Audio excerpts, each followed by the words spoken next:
भारतीय सेना ने यह साबित करके दिखा दिया है कि भारत वो देश है जो यदि कोई छेड़ता है तो उसे छोड़ता नहीं है, घर में घुसकर मारता है। और उसके बाद पाकिस्तान के तमाम नापाक मंसूबों को जिस मुस्तैदी के साथ, जिस शौर्य के साथ, जिस वीरता बहादुरी के साथ भारतीय सेना ने न सिर्फ डिफेंड किया है बल्कि पाकिस्तान को मुंहतोड़ जवाब दिया है, उससे पूरे देश में खुशी का माहौल है। सब चाहते हैं कि भारतीय सेना को और से और ज़्यादा ताकत मिले देश भर में। आपने देखा होगा कि भारतीय सेना को शक्ति का संहार करवाने के लिए धार्मिक अनुष्ठान भी जारी हैं, लेकिन इधर पूर्व सैन्य अधिकारियों के दिलों में भी वही जज्बा है जो उनका सरहद पर तैनात होते वक्त रहता था। वो चाहते हैं, अपने अनुभव के मुताबिक चाहते हैं कि इस बार पाकिस्तान को सबक सिखा ही देना चाहिए। और इस वक्त मैं मौजूद हूँ और यहाँ आपको बातचीत करवाऊंगा पूर्व सैन्य अधिकारियों से, सरहद पर तैनात रह चुके पूर्व सैनिकों से, और उनसे हम बातचीत करेंगे कि भारत और पाकिस्तान के बीच चल रहे इस युद्ध में किस तरह से भारत आगे बढ़ रहा है और भूतपूर्व सैनिक क्या सोच रखते हैं, सैन्य अधिकारी क्या सोच रखते हैं और उनके दिलों में कितना जज्बा है। इस वक्त आप देखेंगे ग्रुप कैप्टन अमिताभ रावत साहब हमारे साथ हैं, रिटायर्ड हैं भारतीय वायुसेना से और 37 साल तो आपने सेवा दी है भारतीय वायु सेवा में। सर, जो हालात हैं आपसे छिपे नहीं हुए हैं, क्या दिलो दिमाग में चल रहा है? दिलो दिमाग में बहुत खुशी है कि हमारी भारतीय सेना के तीनों अंगों ने इस तरह पाकिस्तान के ये आतंकी विचार और उनकी गतिविधियों को ज़मीन में ध्वस्त कर दिया। उनके आने वाले ड्रोन्स, उनके आने वाले एयरफोर्स के 4 फाइटर एयरक्राफ्ट, उनका अवैक सिस्टम, उनका डिफेंस का सिस्टम जिससे कि वो जहाज़ पकड़ लेते हैं, लाहौर में जा कर के ध्वस्त कर दिया।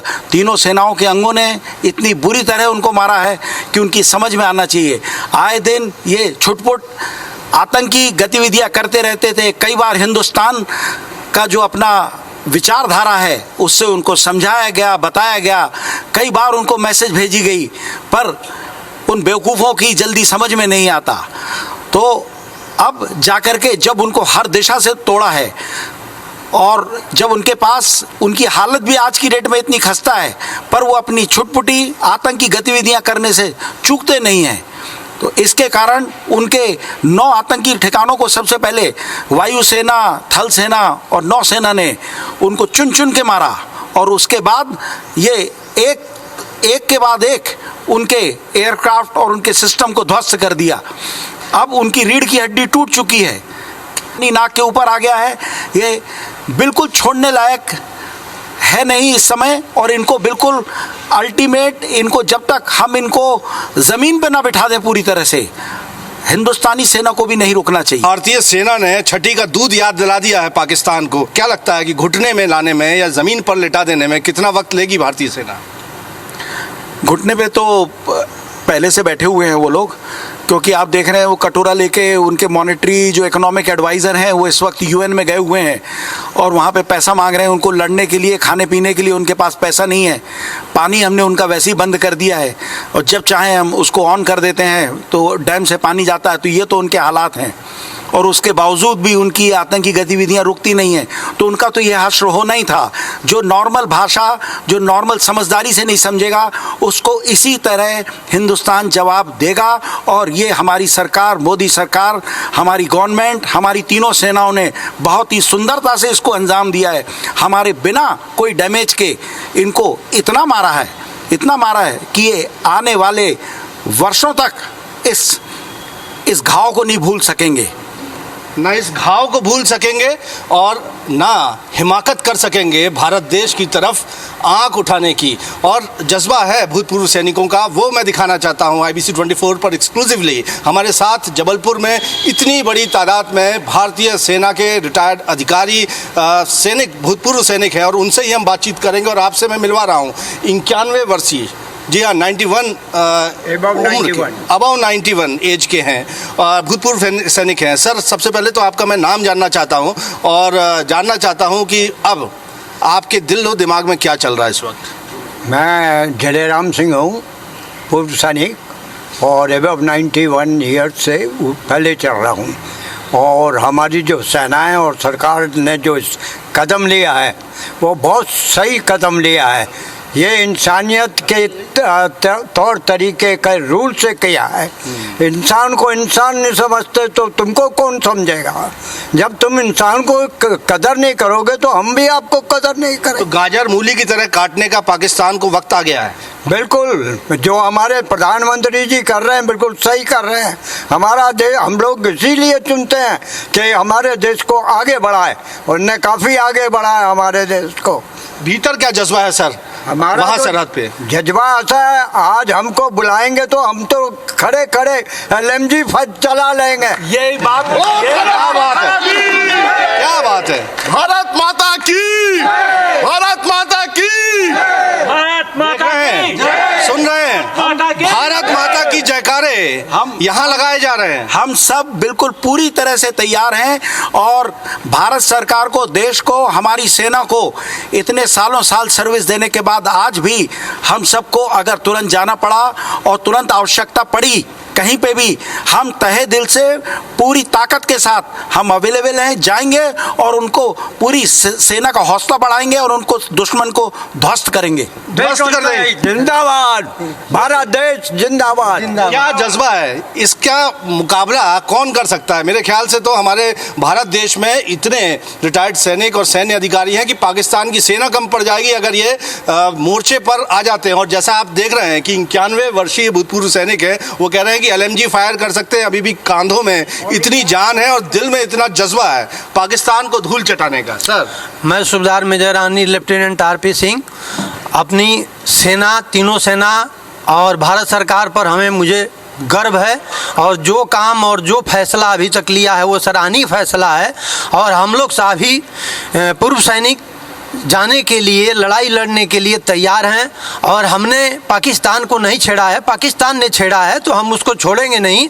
और हमारी सरकार और तीनों सेना आतंकवाद को ख़त्म की और फिर भी जवाबी कार्रवाई पाकिस्तान हमारे साथ कर रहा है तो उसका हम मुंहतोड़ जवाब दे रहे हैं। हमारी सरकार दे रही है, हमारी तीनों सेनाएं दे रही है, हम उसके साथ हैं और उस पर हमें फक्र है, गर्व है। और हम लोगों की जरूरत पड़ा तो हम लोग भी तैयार हैं। क्या बात है सर, कितने वर्ष आपने सेवा दी है भारतीय सेना में? 28 साल दिया है। और अभी उम्र क्या हो गई है आपकी? 62।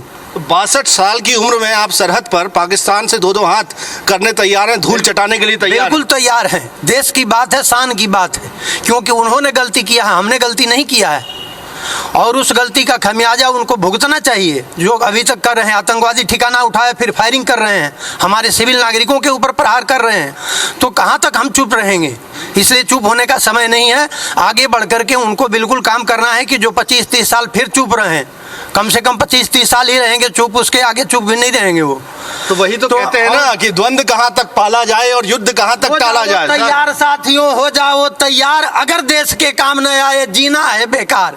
जय हिंद, जय हिंद, जय। पूर्ण माहौल है। मैं आपको बताऊं कि मेरे रोंगटे खड़े हो रहे हैं इस माहौल को देखकर, इस जज्बे को देखकर। और मैं चाहूंगा कि और भी हम भूतपूर्व सैनिकों से बातचीत करें। सर, कितने साल आपने सेवा दी है भारतीय सेना में और अभी दिलो दिमाग में क्या चल रहा है आपके?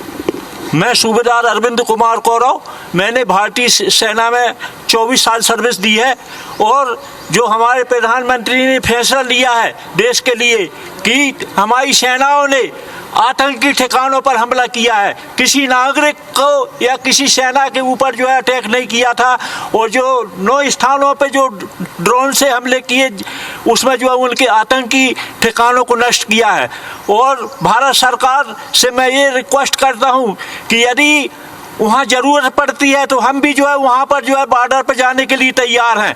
हमको आदेश मिलेगा उसका हम पालन करेंगे। क्या बात है, क्या बात है। हर एक शब्द में पराक्रम भरा हुआ है और इस पराक्रम के साथ भारत माता के जयकारे यहाँ जबलपुर की धरती पर लग रहे हैं। और ये जयकारों के साथ, इसी जज्बे के साथ ये तमाम पूर्व सैनिक, सैन्य अधिकारी सरहद पर जाने के लिए तैयार हैं। सर, मैं सूबेदार लक्ष्मण जी, मैं भारत सरकार की जो है कदम की बहुत सराहना करता हूं कि बिना उनके जो है सिविलियन को छोड़कर बाकी जितने सैनिक अड्डे को तबाह किए हैं और तबाह करे, मैं उनका साथ देने के लिए जब भी मुझे मौका मिलेगा, अगर भारत सरकार की आवश्यकता हो तो मैं जाने के लिए तैयार हूं। भारत माता की, भारत माता की। ये जज्बा, ये इसका कोई मुकाबला नहीं है, इसका कोई मुकाबला नहीं है कि इस उम्र में ये जज्बा है आपका कि 2-2, 4-4 चार हाथ नहीं, धूल चटाने तैयार। मैंने कारगिल में भी था 121 ब्रिगेड में, कारगिल के पास, वहां भी हमने उनकी गोले की आवाज सुना और हमारी गोले की आवाज वो भूल गए और गोले की आवाज भूलेंगे नहीं भूलेंगे। उनकी आने वाली 7 पीढ़ियां जो है उस गोले की आवाज को कभी नहीं भूलेगी। भारत माता की, भारत माता की। अगर कारगिल युद्ध के वो धमाके भूल गया हो पाकिस्तान तो कह रहे हैं कि याद दिला देंगे, और याद तो दिला भी रहे हैं, लेकिन नानी याद आ रही है पाकिस्तान को। सर आपके से मैं जानना चाहूंगा कितने वर्ष की सेवा है आपकी भारतीय सेना की, और अभी दिलो दिमाग में क्या चल रहा है? रिटायर्ड जूनियर वारंट अफसर मिश्रा, मैं 32 साल नौकरी करके सेल्फ रिटायरमेंट लिया था और सर्विस तो किया ही, अभी 72 साल की उम्र हो गई, लेकिन अभी भी हमें लग रहा है कि मैं बॉर्डर पर जा करके सब कुछ कर सकता हूँ। फायरिंग से लेकर के जो भी ट्रेड कंसर्न है, मैं बहुत कोर्स किया हूँ एयरफोर्स में, जो कि उसका यूटिलाइज होगा। अभी मिसाइल ये डिफेंस करना सब कुछ मैं करने के लिए अभी अनुभव का कोई मुकाबला नहीं होता, अनुभव का कोई मुकाबला नहीं रहता। और आपका अनुभव अगर मिलेगा, हालांकि वहां पर भी प्रशिक्षण दिया जा रहा है, लेकिन आप कह रहे हैं कि यदि मौका मिलेगा तो इस अनुभव का एग्जीक्यूशन वहां पर दिखेगा सरहद पे। जी। और हम मोदी साहब के इस काम का बहुत बहुत सराहना करते हैं और कामना करता है कि उनको ऐसे हिम्मत बढ़ते रहे, हम उनके साथ हैं। तो भारत की सेना के साथ, भारत की सरकार के साथ हर एक पूर्व सैनिक खड़ा हुआ है। सर आपसे मैं जानना चाहता हूं, अभी भी मुझे लगता है कि आपकी उम्र बमुश्किल मुझे 30-32 साल लग रही है, लेकिन एक्चुअल उम्र क्या है आपकी? मेरी उम्र है अभी 60वीं चल रही है। 60 साल के हैं आप। देखिए 60 साल के बूढ़े या 60 साल के जवान, ये जुमला है कि ये तो हकीकत है। जी मैं 60 साल का हूँ और मैं कारगिल में भी रहा हूँ लड़ाई में, और मैं अपने देशवासी, सरकार और पाकिस्तान को एक संदेश या मैसेज पहुंचाना चाहता हूं कि भाई ये छोटी मोटी इलाज करने से कुछ नहीं होगा। जब आपके मौका मिला है प्रेजेंट सिनेरियो में, जो सांप एक बार आया है उसकी कुचलना है, ताकि ये जो है बार बार डस ना सके। मेरी ये दरख्वास्त है। और हमारी जो कहते हैं ना कि लातों के भूत बातों से नहीं मानते, इतनी बार लात मारी, इतने बार बातचीत की, लेकिन बातचीत की भाषा पाकिस्तान को समझ में नहीं आती। तो ये बात आप अनुभव से कह रहे हैं? जी। और हम अगर अभी भी चुक गए फिर यही कार्रवाई चलता रहेगा और ये सालों साल चलता ही रहेगा। इसलिए सांप को बिल्कुल उसकी सर कुचल के उसको जिंदा जो ना मारना जरूरी है। ये दो मुहा जो सांप है पाकिस्तान, उसका सिर कुचलने का सही वक्त है ये। हाँ, नहीं तो ये बार बार डसता ही रहेगा और हम ऐसे ही रोते भी लगते रहेंगे, कोई फायदा नहीं उसका। तो अब अंतिम प्रहार कर दिया जाना चाहिए। वो कह रहे हैं कि दो मुहे पाकिस्तान, दो मुहे सांप की तरह पाकिस्तान की हरकतें हैं, फिर पलटकर काटने की कोशिश करेगा। सही मौका है, सही वक्त है। इस वक्त पाकिस्तान का, नापाक पाकिस्तान का फन कुचल दिया जाना चाहिए। सर आपसे मैं जानना चाहूँगा, आपके दिल दिमाग में क्या चल रहा है? मेरे दिल दिमाग में यही चल रहा है कि जो सरकार कर रहा है बहुत ही बढ़िया कर रहा है, और अभी एकदम पाकिस्तान को मिट्टी में मिला देना चाहिए। मिट्टी में तो मिल गया है, लेकिन उसे और भी एकदम ऐसा ख़त्म कर देना चाहिए कि दोबारा वो पनपे ना। और हम लोग अभी भी तैयार हैं कि अगर अभी भी मौका मिले तो हम वहाँ पर जा कर के उसको हम भी धूल चटाएँगे। क्या बात है सर, उम्र क्या है आपकी? उम्र मेरा 64 है, 30 ईयर्स करके मैं सिग्नल से रिटायर हुआ हूँ। ये देश दुनिया में कहाँ देखने मिलेगा आपको? ये जज्बा कहाँ देखने मिलेगा? पाकिस्तान के जो युवा सैनिक हैं वो भी पानी मांगेंगे इन बुजुर्ग सैनिकों के सामने, क्योंकि जज्बा आप देख रहे हैं दिलों में, इनके जज्बा देख रहा हूँ मैं। आप बताइए सर, आप भी बिल्कुल नौजवान लग रहे हैं, मुझे ऐसा लगता नहीं कि रिटायर्ड हैं आप। सर मैं Pradeep Kumar, honorary lieutenant, navy से रिटायर्ड हूँ। 32 साल सर्विस किया, एज ए रडार इंजीनियर हूँ। और अभी जो टेक्नोलॉजी देखी है इंडिया की, उसके हिसाब से पाकिस्तान को तो चुप बैठ जाना चाहिए, क्योंकि जिस टेक्नोलॉजी से हम फाइट कर रहे हैं वो अनबीटेबल। लेकिन वो लतखोर है ना, एक जबलपुर की भाषा में हम बात करते हैं, लातों का भूत है, लतखोर है, बार बार लात खाएगा। तो आप क्या कहेंगे? ऐसे में इलाज तो जरूरी है। उनको चुप बैठ जाना चाहिए एट प्रेजेंट, क्योंकि ज़्यादा लात खाने से मतलब क्या है? तो विनाश काले विपरीत बुद्धि कहा भी जाता है, तो विनाश काल आ गया क्या पाकिस्तान का? हाँ, वो तो ऑलमोस्ट पूरी नाइट जो फायरिंग हुई है उससे तो अभी काफ़ी 20 ईयर्स बैक चले गए। वो मोस्टली अभी उठ नहीं पाएंगे। उठ नहीं पाएंगे। और आपको मौका मिला अब सरहद पर जाने का, तो आप क्या गुल खिलाएंगे वहाँ? अब मैं ऑलवेज रेडी हूँ, कभी भी ऑलवेज रेडी हूँ। और हमारा जो सिस्टम है जैसे रडार और मिसाइल सिस्टम, वो ऑलवेज रेडी होना चाहिए। क्या बात है सर। एक सैनिक जो होता है वो हमेशा तैयार रहता है, किसी भी वक्त, किसी भी पल भारत की रक्षा के लिए, सरहदों की सुरक्षा के लिए वो अपना खून बहाने के लिए तैयार है, अपना अनुभव निचोड़ने के लिए तैयार है। सर, मैं आपसे जानना चाहता हूँ, आप क्या कहेंगे? मैं तो बहुत खुश हूँ इस बात के लिए, जिस तरह से हमारे जो आर्मी एयर डिफेंस के जो वेपन वहाँ पर फ्रंट लाइन पे बिल्कुल निगरानी कर रहे हैं। मैं इस बात के खुशी हूँ क्योंकि मैंने जिस वेपन पे ट्रेनिंग किया, मैंने अपने जूनियर को ट्रेनिंग दी है, वही जूनियर आज वहाँ पर फ्रंट लाइन में खड़े हुए हैं। आपने देखा होगा कि पाकिस्तान के लेटेस्ट जनरेशन के जो F-16 है, JF-17 है और AWACS है, जो सर्च एंड कॉर्डन ऑपरेशन में काम आता है, वो उनका जो रेडियो ऑपरेशन सिस्टम है वो फेल हो गया हमारे रडार्स और AD गन्स और एयर डिफेंस के सामने। इससे आप अंदाज़ा लगा सकते हैं कि हमारी जो इंडियन आर्मी तीनों सेना और साथ में जो भारतीय सेना के जो वेपन्स लगे हुए फ्रंट लाइन में जो रडार्स को कैप्चर करते हैं, वो बहुत ही काबिल तारीफ़ है। क्योंकि मुझे सबसे ज़्यादा खुशी इस बात की हो रही है कि जिस गन में मैंने ट्रेनिंग किया, आज वो गन वहाँ फ्रंट लाइन में लगी हुई है और मेरे जूनियर वहाँ से मुझे रिपोर्ट दे रहे हैं। क्योंकि मैं जस्ट अभी वो पेंशन आया हूँ, जस्ट मुझे 4 महीने हुए। आज मेरे जो जूनियर थे मुझे वहाँ पर मुझे बधाई दे रहे हैं और मुझे कॉल करके बता रहे हैं कि सर जिस गन से आपने ट्रेनिंग दिया है उस गन से आज हम यहाँ बैठ के फ्रंट लाइव हम फायर कर रहे हैं। वो चेहरे पे आपकी तसल्ली भी दिख रही है कि जो सबक उस गन से आपको सिखाने का मौका नहीं मिला वो आपके जूनियर सिखा रहे हैं। जूनियर अब उनको दुश्मन को सिखा रहे हैं। मुझे इस बात का बहुत वो गुरूर है। जो आप AD के अगर आप वेपन देंगे रडार सिस्टम से और L-70 गन है, जूस सिस्टम है, आपने देखा होगा लाइव टेलीकास्ट हो रहा है, इन्हीं का नाम लिया जा रहा है जिनसे उन्होंने फ्रंट लाइन में अटैक फायर किया और पाकिस्तान के यंग जनरेशन वाले एयरक्राफ्ट थे। मुझे बहुत दिल में खुशी हुई है और मुझे कॉल भी आया था यूनिट से कि कैसा लग रहा है जहाँ से आप गए थे और वहीं हमारी गन आगे फॉरवर्ड और फ्रंट लाइन में खड़ी हुई हैं। तो मुझे बहुत खुशी है इस बात की। और जिस तरह से हमारे वेपन्स लगे, मुझे नहीं लगता कि वो ज़्यादा टिक पाएगा क्योंकि जितने भी अटैक उन्होंने किए सब हमने नाकाम कर दिए हैं। हम अगर सेना का इस तरह से मुकाबला करते हैं, जो हमारे पास एम्यूनिशन है और साथ ही साथ जो हमारे पास संसाधन है, उसमें हम कितना आगे हैं पाकिस्तान? सर, आप उसकी कल्पना ही कर सकते कि हमारे पास रिजर्व एम्यूनिशन होता है, फर्स्ट लाइन एम्यूनिशन है, सेकंड लाइन एम्यूनिशन होता है, उसके बाद हमारा जो बैक बेंचेस होता है जो रियर वाला, वहाँ से हमारा एम्यूनिशन चलता रहता है। तो एम्यूनिशन की तो कोई कमी नहीं है क्योंकि हम जब ग्लेशियर में थे फ्रंट लाइन में, पाकिस्तान से 1000 किलोमीटर मतलब 1 किलोमीटर की दूरी पे थे। तो एम्यूनिशन की तो कोई कमी नहीं है, इसमें कोई वो नहीं है सर। और मुझे इस बात की बहुत खुशी है कि इंडियन आर्मी इतना बड़ा सपोर्ट कर रही है और आगे फायर कर रही है। इसी के साथ मैं यहीं पर बताना चाहता हूँ अपनी इंडियन आर्मी की जय, भारत माता की जय। सर, आपसे क्यों नहीं बातचीत हो पाई? आपसे भी मैं जानना चाहता हूँ सर, दिलो दिमाग में क्या चल रहा है इस वक्त? आपके चेहरे पे एक मुस्कुराहट है लेकिन भीतर क्या चल रहा है? सर, मैं आपके चैनल के माध्यम से बोलना चाहता हूँ आपका बहुत बहुत धन्यवाद। आप लोग इधर आए कम से कम दुनिया को दिखाने के लिए, सुनाने के लिए। अभी मैं 26 साल नौकरी करके सिग्नल कोर से 2008 में रिटायरमेंट हुआ हूँ, ऑर्डिनरी नायब सूबेदार से।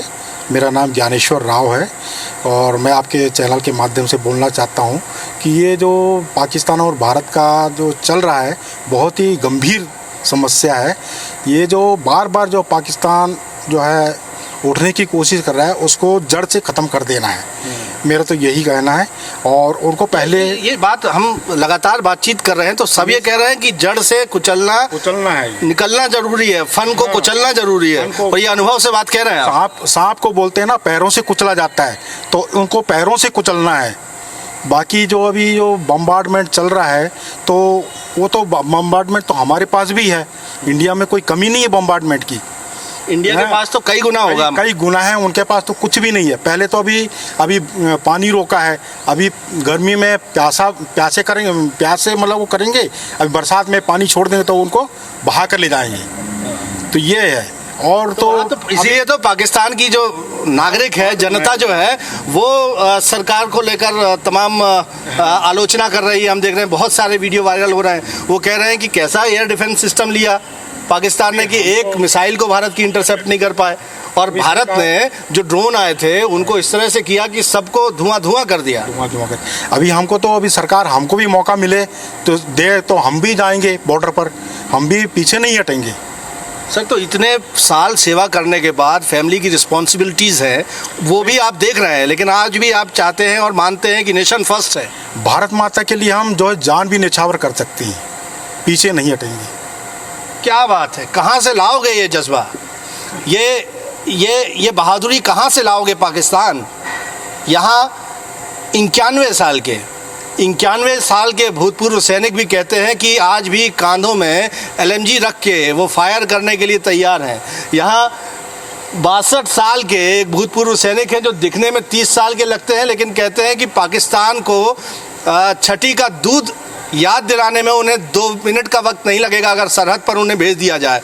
यहाँ तमाम ये भूतपूर्व सैनिक, भूतपूर्व सैन्य अधिकारी हैं जो कहते हैं एक इशारा हो जाए, ये रहमो करम हो जाए सरकार का कि इन्हें बुला लिया जाए, इनकी सेवाएं फिर से ले ली जाएं, तो ये अपने अनुभव और शौर्य के ज़रिए, जज्बे के ज़रिए पाकिस्तान से दो हाथ करना चाहते हैं, उसे धूल चटाना चाहते हैं, मिट्टी में मिटा देना चाहते हैं। और यही है भारत की ताकत, यही है भारत का गौरव। और इसीलिए भारत को पाकिस्तान हराने की 100 बार सोचे तो भी कुछ नहीं हो सकता। 100 पाकिस्तान भी मिल जाएं तो ऐसे जज्बे से उनकी हार तय है, हार सिर्फ तय है। एक बार जयकारा हो जाए भारत माता का।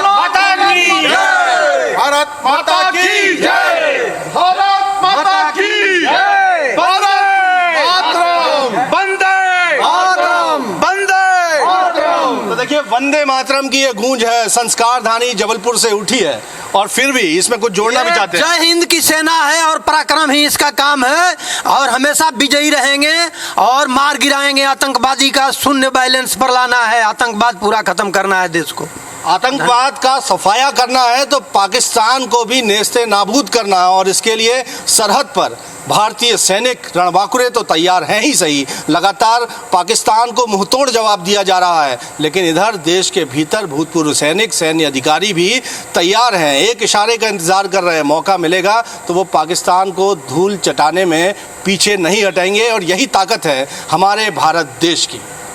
कैमरामैन सतीश सराठे के साथ विजेंद्र पांडे, IBC 24, जबलपुर।